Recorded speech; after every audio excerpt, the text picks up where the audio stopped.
Sports journalist ম্যাক্সিমামই চেনা মুখ, কারণ আমি প্রচুর স্পোর্টসের নিউজ দেখি, সেই সুবাদে অনেক স্পোর্টস জার্নালিস্টদের চিনতে পারতেছি আমি। আর সবচেয়ে বড় কথা হচ্ছে নোয়াখালী এক্সপ্রেসের একটা টিম বিপিএলের মতো এত বড় আসরে হয়েছে, এটা আমার জন্য অনেক গর্বের এবং নোয়াখালী মানুষের জন্য অনেক গর্বের।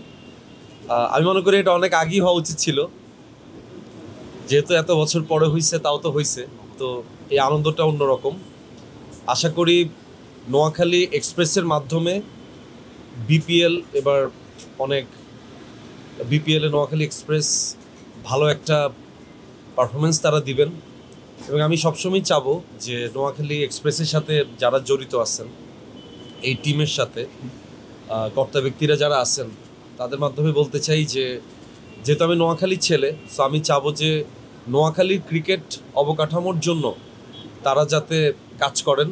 টানা তৃতীয়বার অর্জন করেছে দেশের সেরা সুপার ব্র্যান্ড স্বীকৃতি বসুন্ধরা টিস্যু। কারণ নোয়াখালীর ক্রিকেট অবকাঠামোর মধ্যে ছেলেপেলেরা যারা এখন ক্রিকেট খেলতেছেন তারা প্রত্যেকেই ভালো করতেছেন। তারপরে আপনারা যারা আসছেন, আমি চাই আপনাদের মাধ্যমেও নোয়াখালী ক্রিকেটটা অনেক এগিয়ে যাক, এই আশাবাদ আমি ব্যক্ত করি। এবং আমি যেহেতু টিমের ব্র্যান্ড অ্যাম্বাসেডর হিসেবে যুক্ত হয়েছি, সো আমি চাবো আমার মাধ্যমেও টিম এবং নোয়াখালীর মানুষ একটা পজিটিভ ভাইব পাবে। আমি সবসময় ক্রিকেটের সাথে যুক্ত ছিলাম, স্কুল লাইফ থেকে আমি নির্বাণ ক্রিকেট খেলতাম এবং আমি একটা ক্রিকেটের সাথে সবসময় অতপ্রতভাবে কোনো না কোনোভাবে যুক্ত থাকতাম। এবং আপনারা জানেন আমার একটা ফাউন্ডেশন আছে ডাকবাক্স, ওইটার মাধ্যমে আমি প্রত্যেক বছর আমার নাখালপাড়াতে আমি ক্রিকেট টুর্নামেন্টের আয়োজন করে থাকি। গত বছরও করছি, ইনশাল্লাহ এই বছরও আমরা করতেছি শীতকালে। সো ক্রিকেট আমার একটা আবেগের জায়গা, ক্রিকেট আমার একটা ভালোবাসার জায়গা।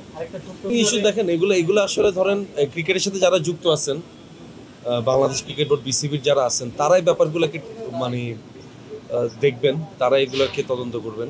বাট আমাদের দিক থেকে আমরা চাবো যে এগুলো না হওয়াটাই বেটার। শুধুমাত্র ক্রিকেট অঙ্গনে না, যে কোনো অঙ্গনেই আসলে ফিক্সিং বলেন, দুর্নীতি বলেন, এগুলা কোনো অঙ্গনেই আসলে কাম্য নয়। সো আমাদের জায়গা থেকেও আমরা চাবো এটা যাতে না হয়।